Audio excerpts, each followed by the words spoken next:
j'ai lu un truc incroyable. Ah ouais, j'en ai déjà entendu J'ai entendu parler. dire que Non, c'est quoi?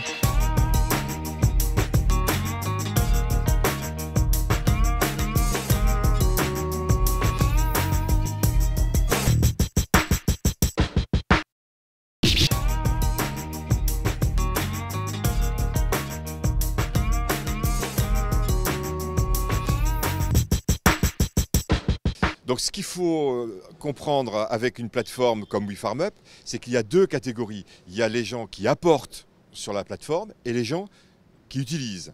Les gens qui apportent, ils vont apporter du matériel, ils vont mettre à disposition du matériel.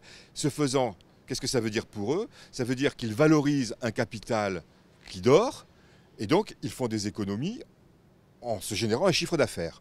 On pourrait d'ailleurs imaginer à l'avenir qu'ils fournissent également du travail, c'est-à-dire qu'ils conduisent un tracteur ou une machine automotrice. On pourrait aussi imaginer plus tard que sur ces plateformes soient mises à disposition des capacités de stockage ou des capacités de logement des animaux.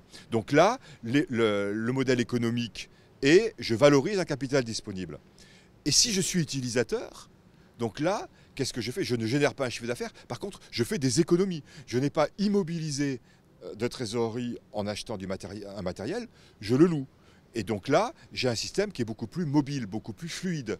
Et j'ai réduit l'inertie de mon entreprise, sachant que dans la pratique, je suis à la fois offreur dans certains secteurs et acheteur dans d'autres secteurs. Donc au final, on passe de l'économie de la propriété à l'économie du partage, et qui est, un, en phase avec la modernité, et deux, en phase avec les besoins nouveaux de l'agriculture, qui est de s'adapter beaucoup plus rapidement à un contexte qui évolue très vite.